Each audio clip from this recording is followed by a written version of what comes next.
the proceedings started. And maybe if you could take your seats. And just before we get right into it, I think we're going to show a short video here to get us going. Over to you, Beth.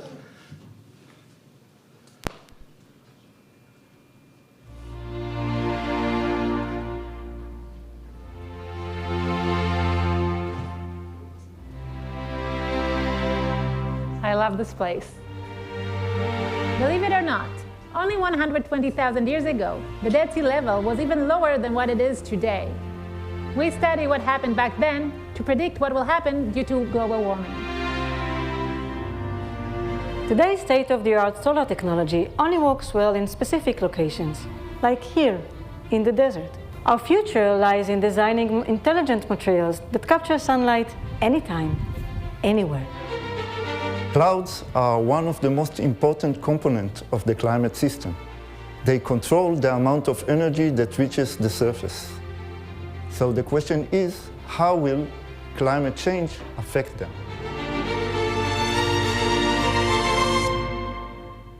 Our lab is studying microbes in their natural habitats to see how we can work with them to alleviate human impact on the environment.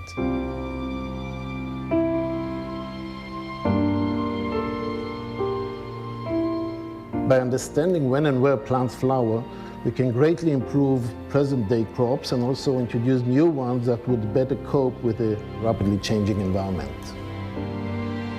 Did you know that it takes about 2,700 liters of water to dye one single cotton t-shirt? We are developing cotton in different colors, which would save a huge amounts of water and would create green new sustainable materials, or red, or blue, or yellow. Israel is a country with abundant sunshine.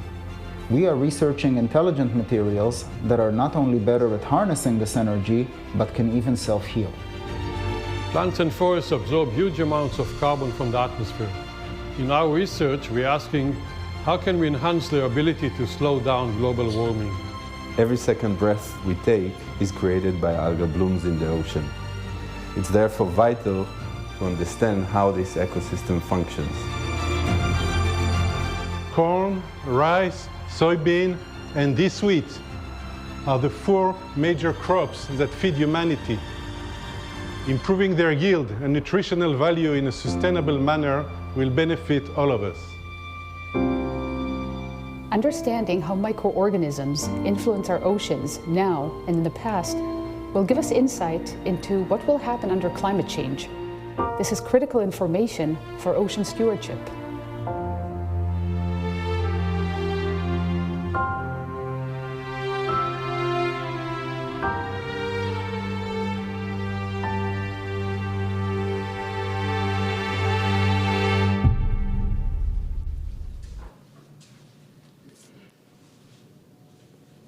Okay, so that was inspiring, I think, and looking forward to, I guess one of our scientists was in that video, and we'll be hearing from him shortly as well, in addition to his companion, Lior.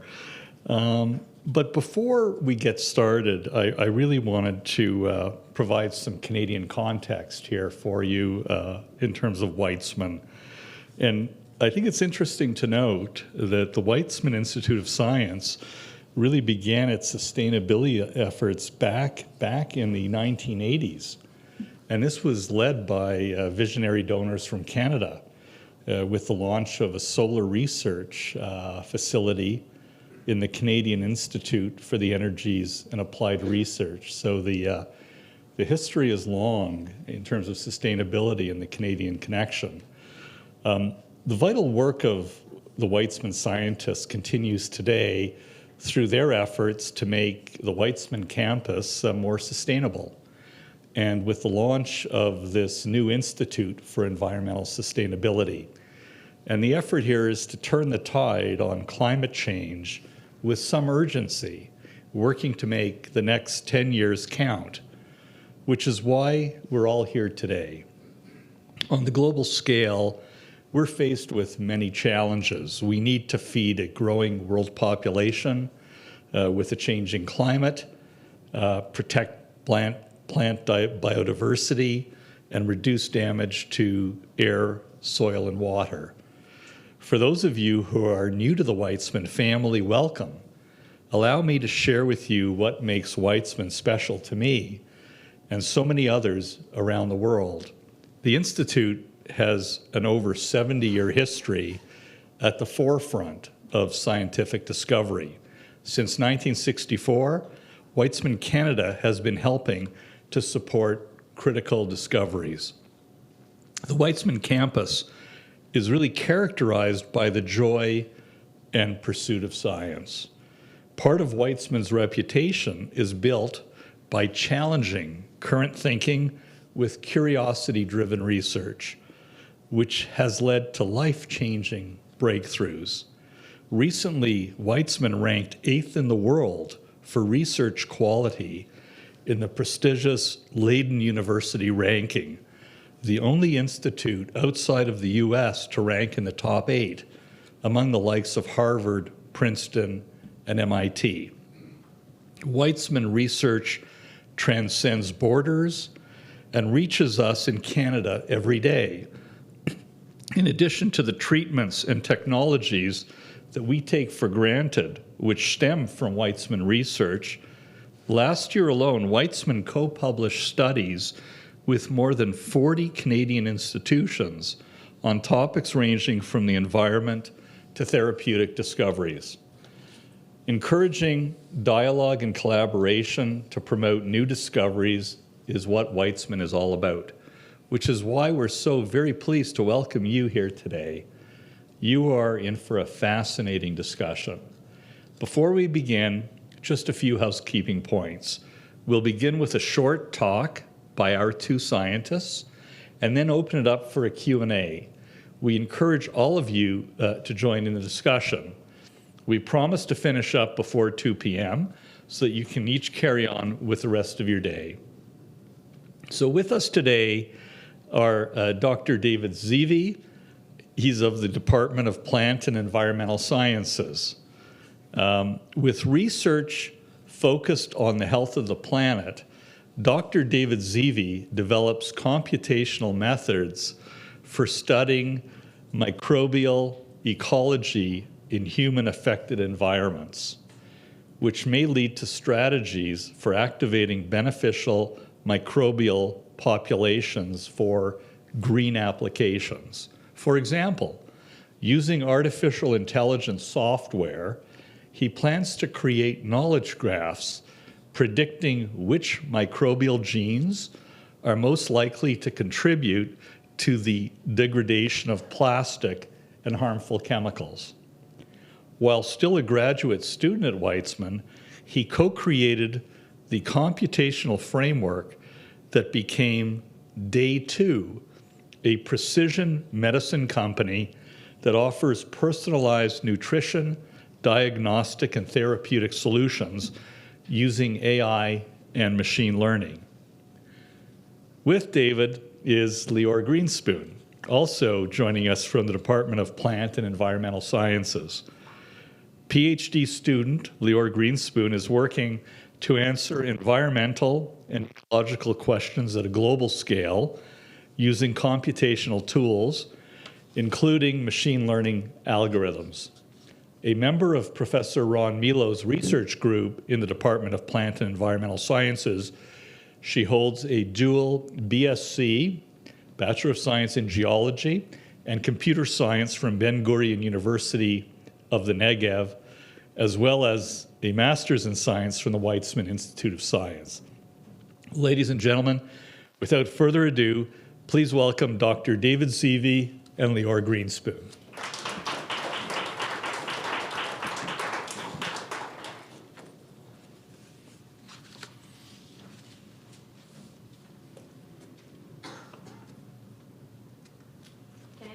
Can everyone hear me? Is that okay? Use the mic. In the case. Can you hear me now? No, it's off. This okay? Wow, it's loud. Okay. So I remember, as a child, on a Saturday morning, going on a hike with my family. And we would all go in the car and travel, a very short distance because it's still Israel.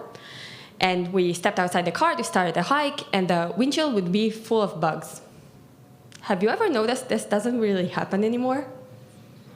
I remember the experience of having a windshield full of bugs, and I was just, before coming to Canada, I was visiting my sister in North Carolina, and we went on very long car rides because, you can, and we never got the same experience. This is because we're experiencing a biodiversity crisis. Things are changing. And from the conversations we had here before, I'm sure all of you are very aware of what's going on in this planet. But bugs are disappearing, and it should be disturbing to all of us because as a child you ask these questions like why do we need all these bugs on our window? They're just interrupting our lives. And I remember as a child asking my father these questions, and he would say, the birds eat the bugs, and the bugs also pollinate, and they do many other things that serve our lives. So, from getting these answers, I wanted to better understand what we have on this planet. And when I landed at Weizmann for my master's degree, I wanted to find a lab that can better help me understand what we have here on the planet. So I arrived at Professor Milot's lab. It was about 4 years ago. And just when I arrived at the lab, they just published a major piece of research. They saw that the mass or the weight of all man-made things, like this mic and these tables and plants and everything we see all around us, they outweigh all living things. We just found this crossing point in 2020 where the paper was published. So to me, coming to this lab, it was a major eye-opening event. We now understand that there's no way to argue that we're not putting a major pressure on the planet around us. There's no way to say, nature is all-powerful compared to me, Lior, as a person walking around buying my cup of coffee, because it's not just me. There are 8 billion other people on this planet. So, all the mass of all things that come from nature, there are plant and bacteria and all these things. And all these things are interesting. I don't want to bash anyone's research. But to me, it was important to research and dig a bit further into things that people are more excited about. So, bugs, okay, I'm convinced they're important, but everyone's excited about mammals, right? They're some of the most charismatic species on the planet. We care about them, we're motivated by them. If you ask people to imagine nature, most of the times they will think about giraffes and elephants roaming around somewhere, and maybe something roaming around in South America. And for us in Israel, it's easy to imagine this wealth of deer and moose running around here in Canada. And most of us, we live in urban environments, so we kind of have to imagine, right? It's easy. You're here in Calgary, you can just leave the city and see everything outside, but you don't do it on a daily basis, and you don't see what isn't around you. So I wanted to see, what is the mass of all wild mammals on this planet? What do we have so that we can have this measurement, this benchmark?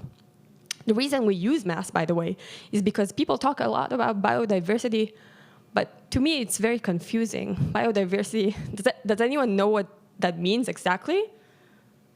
I'm genuinely asking. So let me surprise you for a second, maybe, by saying that sometimes when you sit down in a room with 3 scientists and they're discussing biodiversity, they'll be discussing 3 completely different things, because there are many metrics to measure biodiversity. And I could also measure, how many mammal species there are. And that would be, great, but we just keep adding new mammal species to the list. So it sounds like we're doing just fine, right? If we had, 6,000 species before and now we have 6,400, that's great. But that's not because we're discovering new species. It's because we're redefining them. People are doing important scientific work and saying, if this population of deer and this population of deer, they don't really mix and they have some different things about them, maybe we should redefine them as two different species. So for me, as a somewhat layperson coming into this field, I wanted to better understand what is going on. And we did it in terms of mass. And we're from Israel, we love our elections, and I'm going to ask you what you think our results were. So if I took the total biomass of all wildland mammals, all of the deer and giraffes and sloths and everything combined, and I divided the mass equally between every person on the planet, what do you think you would get? Something along the lines of 1 kilogram, or a few rodents or a rabbit, closer to 100 kilogram, or a couple of deer, or closer to a ton, or a couple of elephants. So we're going to do this by a show of hand. 1 kilogram, 100 kilogram, or 1 ton. So is the question clear? No. I'll do this again, sorry. Okay. So if I took the total mass of all wild mammals on the planet, wild land mammals, and I divided them equally between all the people on the planet, 8 billion people, what would you end up with? Something that weighs, 1 kilogram, something that weighs 100 kilogram, or 1 ton. Is it clear now? Great. Let's do it by a show of hands. Who thinks it's 1 kilogram? Okay. 100 kilograms? Okay. How about a ton? Okay, so the answer is 3 kilograms, which is, not far from 1. And I could see that people were, pretty much right. And even if you weren't, I can tell you that this is a brand new piece of research we just published. And we didn't have a data-driven answer to this question before. So now we can have a data-driven answer to this question, and we can't just, I can't walk around, buy my coffee, enjoy my day, and tell myself there's this huge wealth of, everything going on somewhere. Now I know for a fact that for every person like me walking around buying their coffee, there's, a rabbit somewhere, or, a bunch of rodents somewhere. Not an elephant for sure. So, I told you a bit about our research, and now I want to tell you how I got there. So, like many other people in Israel, I served in the military, and you have to commute in Israel to go to the military, and for us, an hour and a half is a very long commute. I used to take books on the car journeys to the military base. And I was reading this book called Eating Animals. Maybe you've heard of it before. And they talk about some of the damages that we do with the agricultural industry. And they talked about some of the soil contamination that happens because of pesticides and other things. And I said, well, I'm going to solve this. You're very very optimistic when you're 20 and on your way to the military base. I said, I'm going to solve this. I'm going to go to the university and study geology and computer science. I'll have the best tools to do that. And I finished my university degree. And before I decided, I wanted to see what I can do next, because as everyone knows at this point, you can't do much with your bachelor's to solve the world's problems. You have to get some more hands-on experience and knowledge. And I went to the person I was working with during my bachelor's degree, and I talked to her, and I asked her, should I stay here for my research, or I was also accepted to Weizmann. Should I go there and do my research there? And she told me, this is against all of my interests, but you should go there. You should go there. It's the best place to do research. And I went to Weizmann, and at Weizmann, over the first year of your master's, they force you not to find just the one lab to work in, but to find 3 different labs. Not in parallel, of course, that would be crazy. But you rotate between different labs, and you find the best fit for you. And for me as a master student, it's probably the greatest gift you can give someone, because you walk around between different labs and physics and in chemistry, and you knock on doors and you ask people, can I be your student for 3 months? And they say yes. They don't ask you, if your background's in this and I'm studying this. No, they say yes. So I ended up at Professor Juan Miló's lab, where they do the type of work I described to you before. And it's a biology lab, and I'm coming from geology and computer science, and I thought I would be completely abnormal. But actually, the people I'm surrounded with are biologists, but they're also physicists and mathematicians, and pretty much everything. And we sit down together and solve these computational problems. And it's really probably the greatest environment you could solve problems in, because you can go to someone and say, I have this problem with my code, and they will be like, so let's help you do this. And I can also ask someone, I don't have any solid background in biology. What is this issue I completely don't understand? And they will help you do it. And we have this type of, greenhouse to do it in the lab, but also outside the lab. Because as a student, I'm a member of a fellowship that is already funded by the Institute for Environment and Sustainability. So we sit down once a month, myself and other students who are also passionate about the environment and sustainability, and we discuss our research. So people who are, they don't only have a background in physics, but they're actually actively working on the types of solutions you've seen here before. We sit down together and we try to come up with different ways to solve different problems. It's a great way to do science, because no one person can have the type of background to do, everything. It's a great way to do it. On top of that, I can still go and knock on people's doors, which is something I actively do. We just had a conversation before about how easy it is to get used to this type of informality that Weizmann have. And it's never happened to me that I came to someone and knocked on their door and tried to talk about this crazy idea I have about this thing I've never done before. And they would be, yes, let's talk about it for an hour. And it sounds like I'm making it up, but I'm not. There's a great advice right here. David's actually on my PhD committee. And I do that. I come and I knock on his door, and I take advantage of the fact that people don't kick me out of their room. And we talk, and we solve things together. We sometimes sit in the office, and we sometimes walk around the beautiful Weizmann campus I'm sure many of you have been on. And it's really a great way to poke the minds of some of the greatest people you could talk to about environmental problems and other problems as well. So with that, let me give the mic to David and say he's a great advisor. He's a great PhD. No, I'm kidding. So let me give the mic to David, and if you have any questions after, I'm free to do that.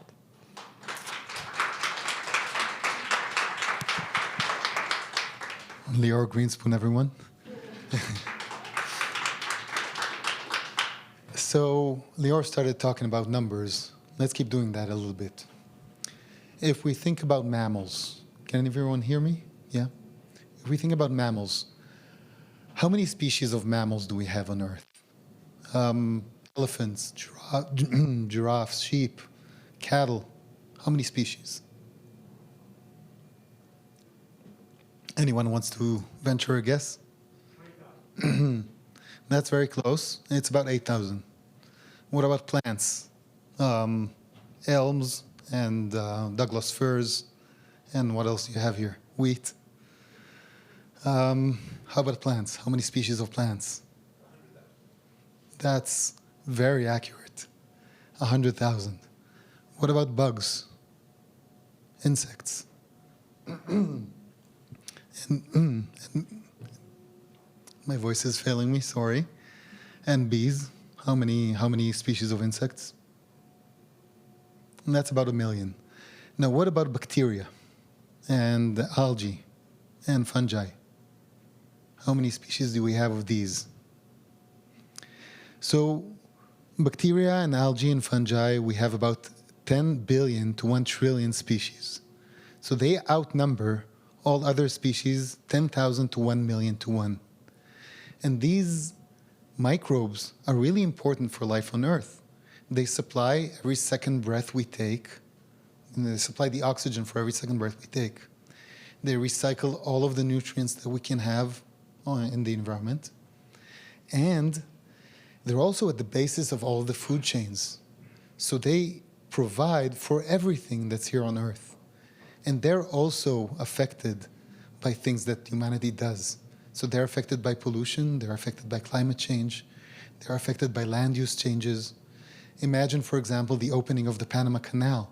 It combines microbes from both sides, both oceans. That hasn't happened before. And so we don't really know what our actions do to these microbes. But this is something that my lab is studying. Another thing that my lab is studying is how these microbes adapt. So in 2016, researchers from Japan have found microbes that can metabolize plastic in Japanese dumpsters. And this is incredible if you think about it. Plastic has only been around since the 60s. And it's already evolved to be able to metabolize plastic. Now, I know some of you are physicians, and you're probably not surprised, because you know that bacteria can evolve to metabolize antibiotics and can be resistant to antibiotics. But they can also do us good and not just do us harm. And this is something that my lab is trying to study. And to do that, we go to natural environments and we collect microbes. We collect samples of water and soil. And then we go to the lab, extract the DNA of all of the microbes there, and sequence it. And once we sequence it, this becomes a computational problem, and we can apply computational tools to understand what's happening there. So, has anyone ever watched anything on Netflix? I'm going to suppose yes. So when I first got onto Netflix, it said, you should watch Die Hard. And I said, that was spot on. I really like Die Hard. And how did they know? How does Netflix know what we like? How does Netflix know us so well before we even introduce ourselves to Netflix? So they have a database of people. And for these people, they have their age, they have their gender, they have their, credit score, and everything else that they can collect on you, which is a lot. They also have a database of movies and of shows. Who's the director, what kind of show is that, what the genre, thanks. And they have the connections between people and these shows. So they know who watched which show, who watched it twice, who recommended it to a friend. They know all of this. And so they can use this massive database to know that if you're a person in my age and, my credit score, you would like Die Hard. So we're doing the same thing with bacteria and pollutants. We're creating a database of all bacterial genes and a database of all chemical compounds, and we're finding these links in order to find new links for bacteria that can metabolize, compounds, pollutants, and these sort of things.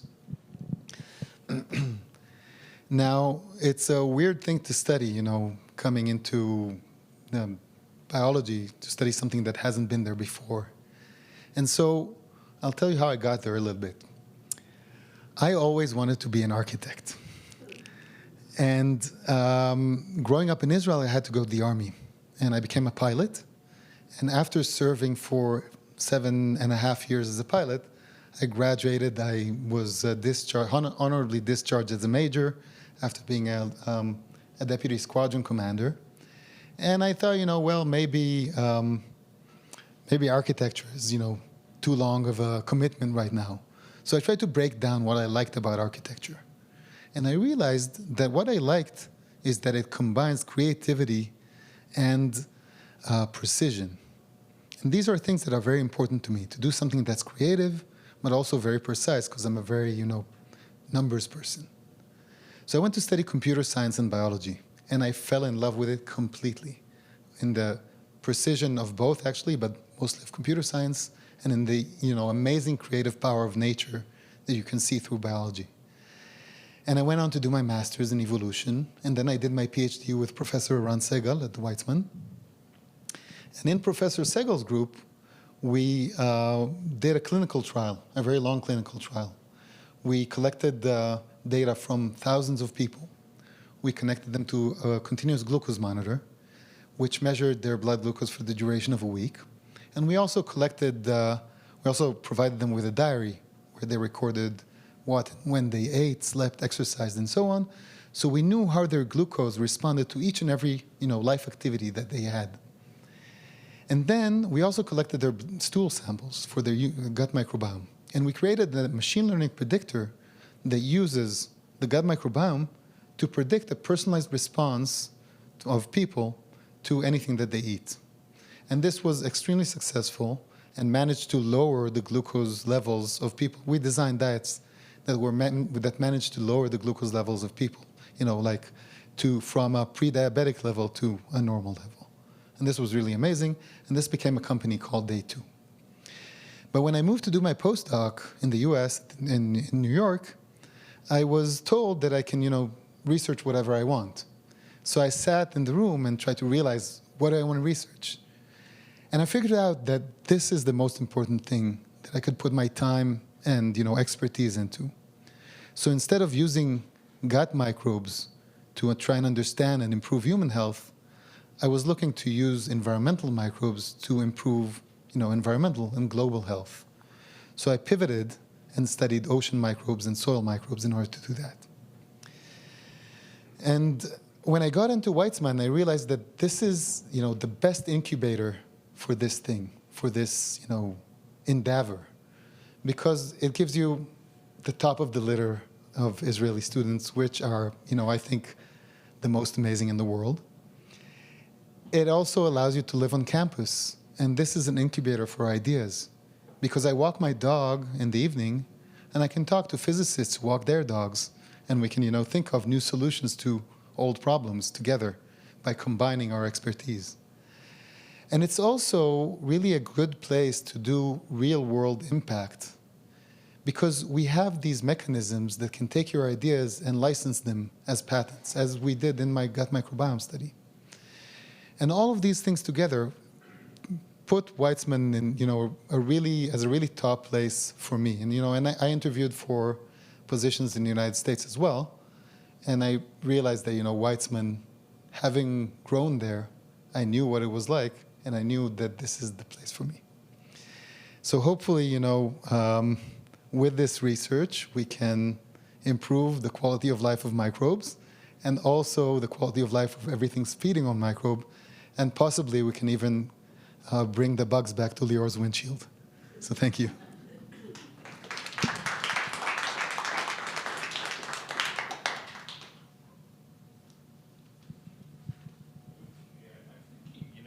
We're going to do a bit of a Q&A here. Maybe we'll just get 2 chairs for the 2 of you. You can share your mic. There, these are nice high ones. Oh, wonderful. Maybe just if you put that in front of the screen. Or whichever. Yeah, we'll just set up 2 chairs over there, and you can share a mic and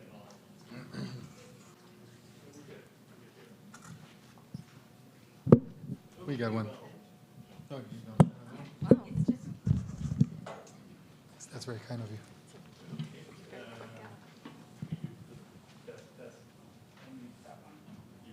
Just for a minute, yeah. So I just want to grab that one just for the introduction. Yeah, sure. Okay, well, very interesting opening remarks from both of you. Thanks very much.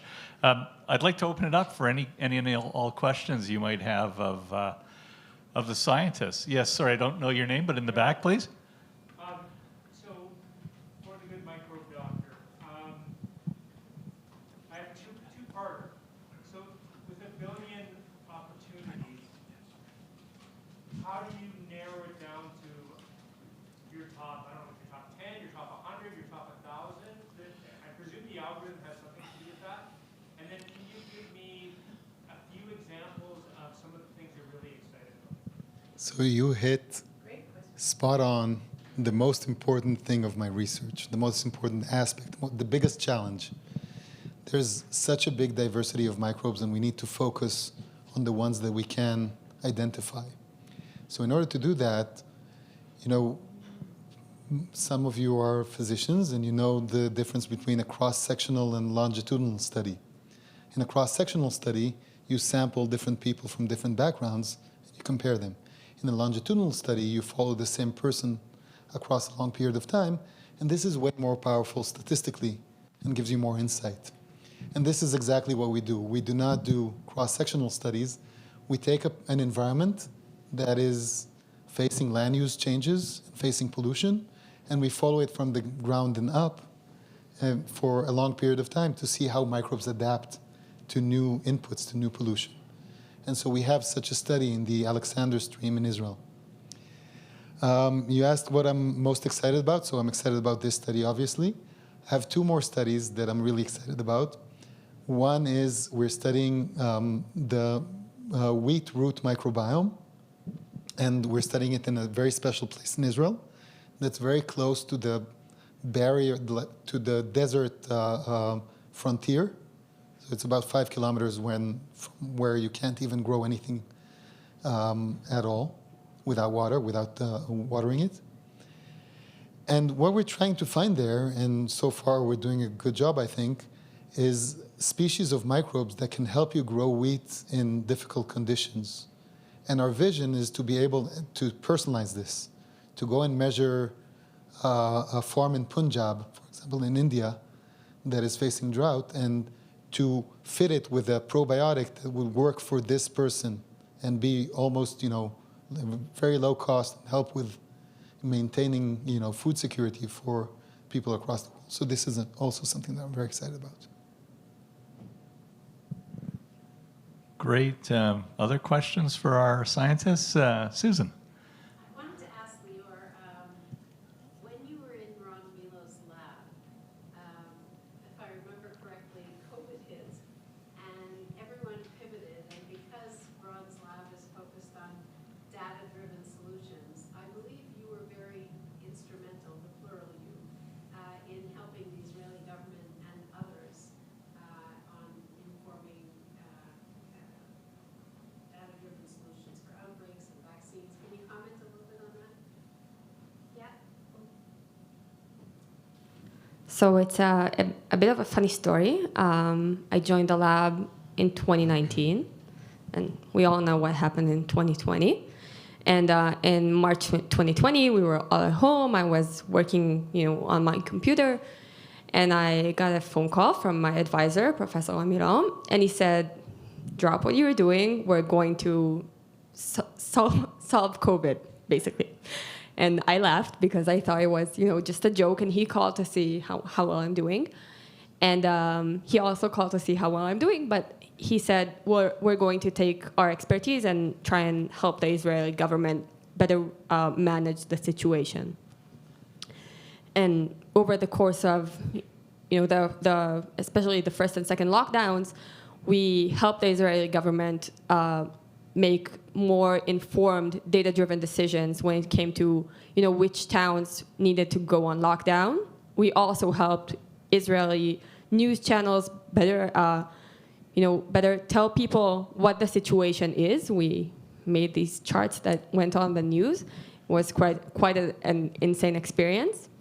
And then, when the vaccines came, the lab was very instrumental in telling people what the story was, because, vaccines, people knew that vaccines were effective, but then Israel was the first place in the world to distribute them to everyone. So the publications about the efficiency of the first, second, third, and fourth dose were coming first from Israel, and they were coming first from our lab. So it was a great adventure, and it kind of teaches you a lesson about, you think that you're working on mammals, but basically, I learned we can do anything if we want to. It's a kind of a Disney lesson, right? You can do anything you want, but it worked. We did it. Also, just to give you an idea of the impact, Ron had, with Lior's work, constant Zoom calls with Anthony Fauci, with the US Senate, with the National Security Committee. So this was, really successful, not just in a, local sense or a small sense. It was global. Thank you. Ellen. This is a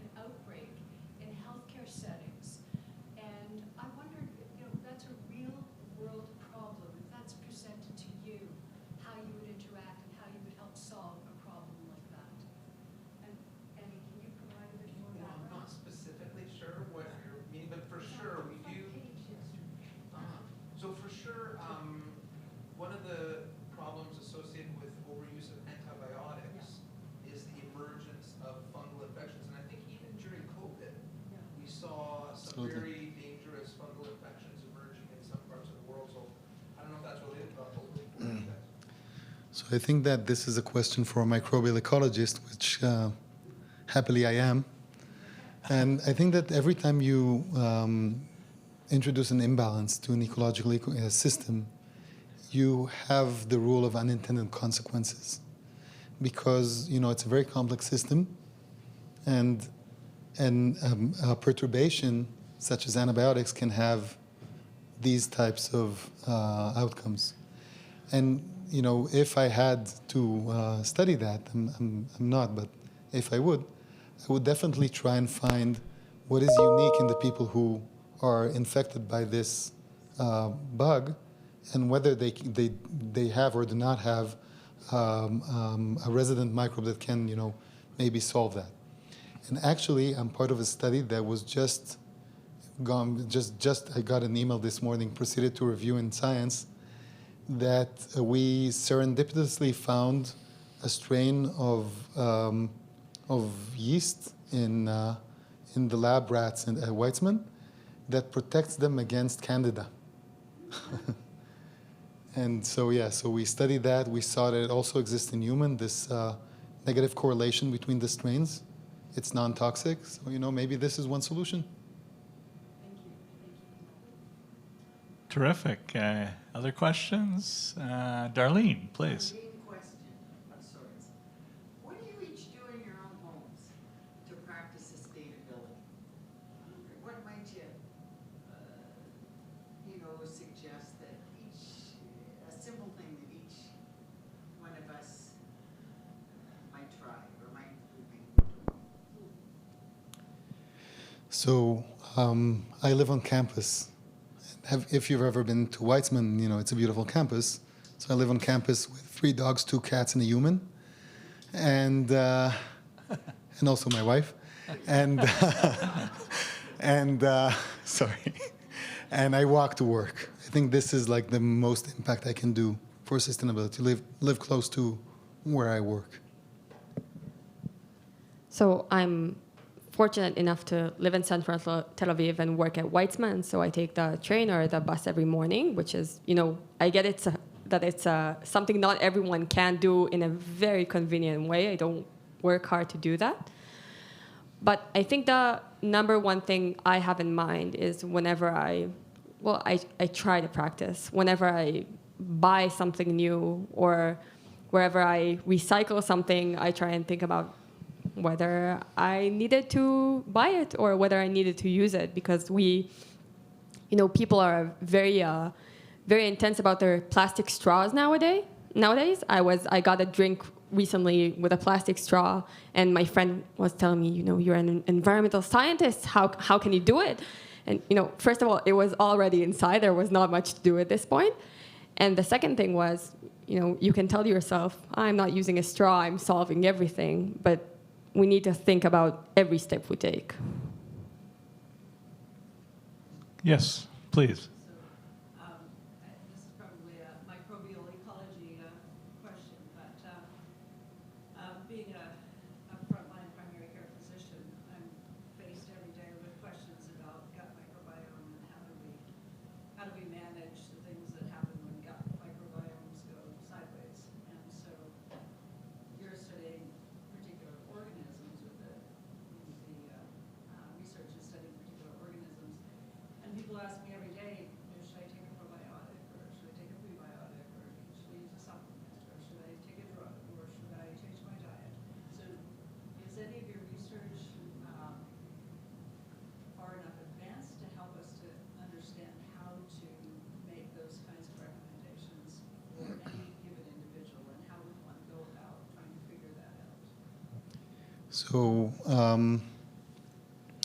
I think that when my research is completed, when I know how to augment the microbiome of wheat roots, it's not going to be very different from augmenting the microbiome of the human gut. A probiotic is a probiotic, and a microbial community is a microbial community. So if we study that, we may be able to also address this question. Right now, I think that for probiotics, the fact that they need FDA approval and all of that makes them kind of benign.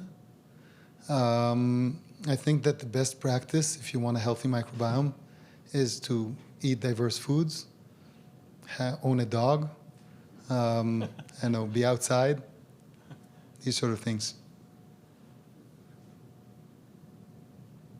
Any follow-up question?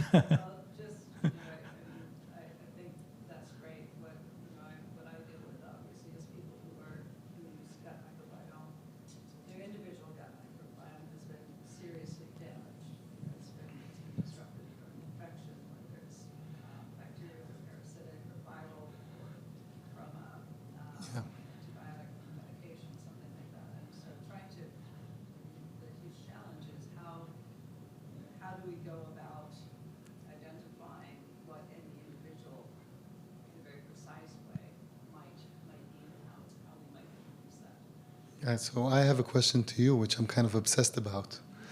Do you see a difference between people with an appendix and without an appendix? Because I think that perhaps the appendix is sort of a reservoir for microbes after the gut experiences sort of a breakdown. And if it's there, it may, reseed or reignite like the gut microbiome. If not, there are solutions. The most aggressive one is stool transplant. And there are companies that are working on, milder ones with microbes that, they can put in a capsule and give to patients. The question about appendixes is maybe that's a new collaboration. Certainly I see huge differences between people who have two things that I'm obsessed with right now. One is gallbladders and not gallbladders. And the second is the amount of fiber in the diet. Yeah, that's very important. If I look globally at our diets and what we hear about what's wrong with our diet and everything from diabetes to obesity to cardiovascular disease and what we put in our standard American diet, the lack of fiber is probably one of the most critical things missing in our diet, which feeds the microbiome, as I understand it. Yeah, absolutely. And the lack of fiber and the diversity of fibers. It's not just, you can't just supplement it with one kind of fiber and expect, to have a healthy microbiome. So the recommendation is a minimum of 30 grams of fiber per day. One apple has 4 grams. One banana has 1 gram. We don't eat very much fiber. We don't chew. We don't eat things that you have to chew anymore. Yeah, but also like lentils and, plant-sourced proteins, they have more fiber. Martin? So a number of us here know Brian Berkowitz from his visits here and sponsoring some of his research. A few years back, because of a disease that his son had, his curiosity got him off basic hydrology stuff or advanced hydrology stuff that he was doing. I'm curious, what are issues that have tweaked your curiosity away from your kind of chosen targeted areas that we might hear about from you guys individually in a few years' time? So first of all, it's good to hear that you're working with Brian. We just submitted a grant together on waterways. So when I just got to Weizmann, I got a phone call from someone I didn't know in the Hebrew University in Jerusalem. And he said, listen, there's this cave that was isolated from the world in the last 6 million years. And it was just opened to not to public, but to scientists, with just a specific permit, and we want to get a consortium going there. And apparently this cave has microbes that fix carbon using sulfur, not using the sun. And it has a complete, ecology inside, not just of microbes, but of, animals, tiny lobsters and these sort of things. So I went with him into this cave, like Indiana Jones. We just, rappelled down a rope for 70 meters and then had to climb, carrying ourselves up. So this was like a very adventurous and fun thing to do, and a sidetrack from my science. But we sampled the microbes there. I should have started because my story is not as cool. But we enjoy hiking together as a group of scientists, and talking about our science while on a hike, because why not hike on a weekday? And also it's a great way to brainstorm. And a couple of years ago, we were hiking during the spring in Israel, and we don't get snow during spring; we get flowers. And we were talking about whether or not we can create an interactive map of just blossom around us, so that people can better know where to go. We were jealous of the super blooms in California, and we wanted to create something local, a local version, but also to generalize it. So it's a side project we've been working on, and there was that on top of COVID. And I guess at this point, I've learned that every day I can wake up in the morning, get a phone call about something completely different, and we'll end up doing that. Sounds like versatility's an important trait. Eddie, yes? Yeah, so I have more of a general question. So over the years, I've learned a great deal from my colleague, Dr. Weizmann, about the dangers of greenhouse gases and global warming. You've given us a great presentation of the role of microbes in pollution reduction and degrading pollution. Is there a connection, though, between microbes and global warming, that either in terms of causation or maybe a solution? Do you want to tell about the other research in your lab? Yeah. So there's an ongoing project in our lab where they took a bacteria that consumes sugar usually, and they taught it how to consume carbon dioxide instead of sugar.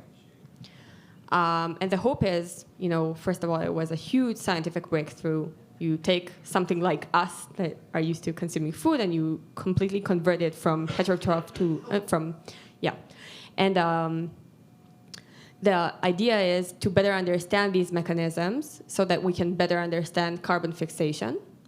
In parallel, we're also trying to find, the best enzyme in nature for the process of carbon fixation. It's an enzyme called Rubisco. We have it in bacteria, but also in plants as well. So we have this project we call the Rubisco Olympics. It's the Olympics of finding the best Rubisco in nature, because we also understand that nature has been around for longer than our lab. So maybe it has already a better solution. So in parallel, we've created this bacteria, finding the best enzyme to help the process be as efficient as possible. And the idea is to create a better version of feed for animals, let's say, or other things we can later consume using these bacteria. Does it also have the effect of reducing carbon? Is that also part of it? So the idea is to reduce carbon and gain food at the same time. Right. That's the vision. Right. Actually, now, so the first bacteria we've managed to do it with is not something that is non-edible for now, but there is also a ongoing project to do exactly the same thing with a bacteria that's already been used in the food industry. So once that happens, we'll be able to. And also to follow up on that, CO2 is the worst, greenhouse gas in terms of numbers, in terms of the amount. But there are more potent greenhouse gases such as methane and nitrous oxide, and these are really coming out in agricultural fields due to over fertilization, because the microbes are not able to turn over all of the nitrogen, so they're emitting it to the atmosphere. And this is something that I'm working on to reduce the amount of emissions by reducing the need for fertilizers in the soil. Okay, any other questions from the audience? One more? Okay, please. I'm just curious, sort of practically, what it would look like to, say, give a few minutes probiotic. So practically, the way I envision it is to find a farmer maybe, you know, like a family farmer, give them a test tube with a microbe and the directions of how to, you know, grow this microbe in a bioreactor, maybe on their front porch in the summer, and then how to spread it to the field, either by infecting the seeds or coating the seeds, or by, I don't know, spreading it directly on the field. And hopefully, you know, this is what I want to see happening, us sending vials of microbes across the world and improving agriculture this way. Stan, going. I just said I'd volunteer. I'll take you up on that offer.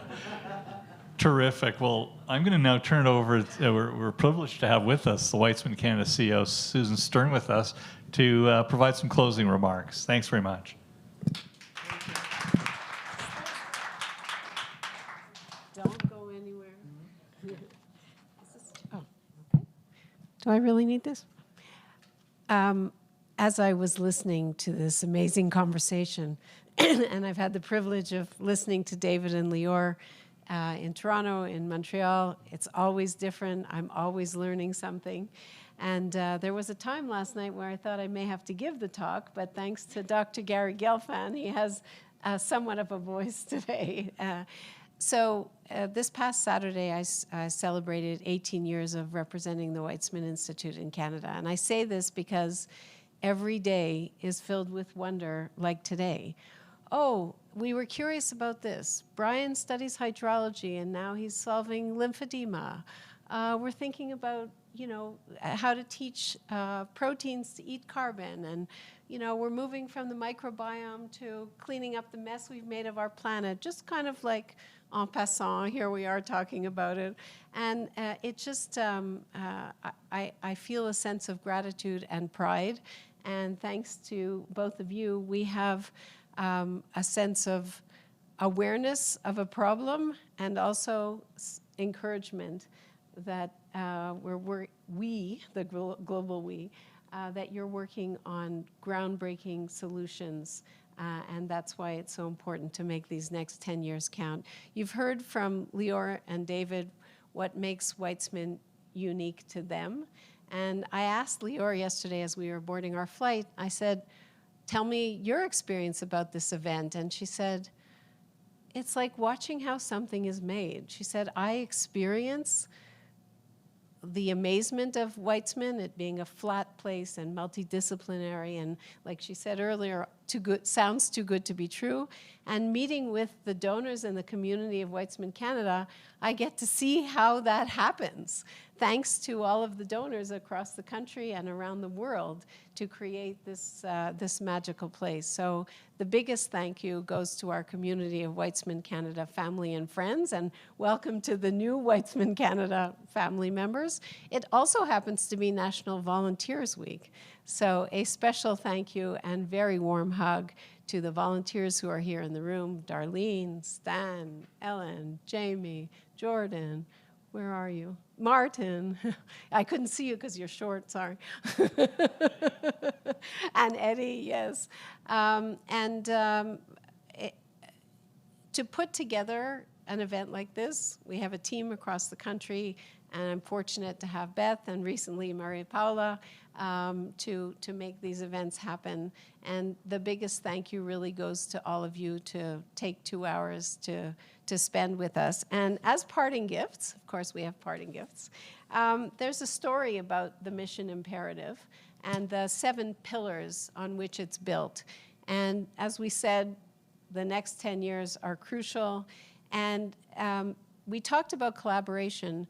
It's a critically important factor. As a matter of fact, the University of Calgary is very eager to collaborate with both of you, and we have a meeting scheduled. So collaborations are really important. This magical place that is Weizmann, and you heard from Stan about those rankings, and you heard from David and Lior how those rankings happened.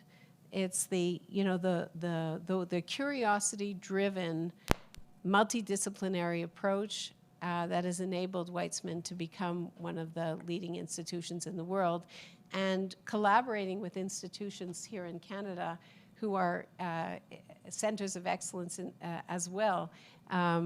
We're really encouraged about future solutions. So you can read about it, and also the facts and figures. Lots of people have asked questions about the annual budget, the awards, the number of students, even the number of species of plants on the campus. So these are the parting gifts. Please stay around and ask some questions and have some fruit and dessert. And thank you very much.